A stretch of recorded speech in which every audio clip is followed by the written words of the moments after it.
The moment I stopped didn't feel like a moment of strength. It actually felt like my biggest moment of vulnerability. A lot of people will talk about willpower when it comes to addiction. When I was in addiction, I always felt like I was fighting everyone and everything. I felt like I had massive boxing gloves on and I was willing to destroy everything around me in order to keep consuming alcohol. It became like my number one priority. So it just felt like fighting every single day.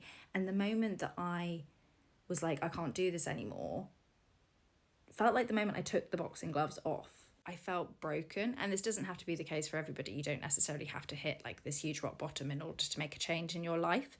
But I know that for me, I was like, I can't do this anymore. I need help. I remember looking in the mirror and just like not recognizing the girl who was staring back at me, looking at my life and being like, this is not the way that I wanted things to pan out. Rather than there being a moment of like, right, let's fight this, it was like, I surrender. This is stronger than me.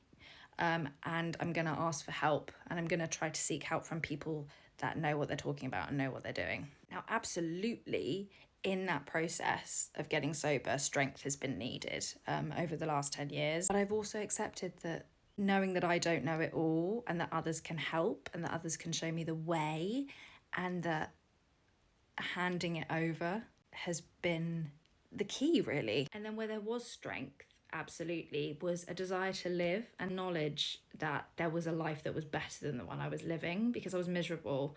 I was in so much pain. My mental health was atrocious.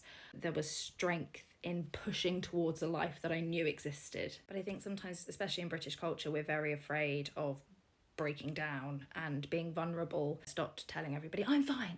That was like my mantra. That was my mantra for years. I'm fine. And people could see I wasn't.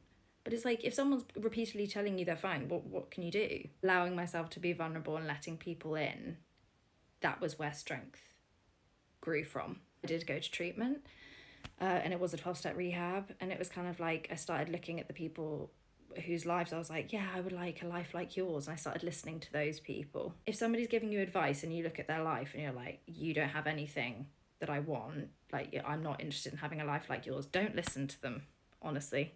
You need to be listening to the people where you're like, I want a bit of that. I want a life that looks like yours. Those are the people that I started listening to.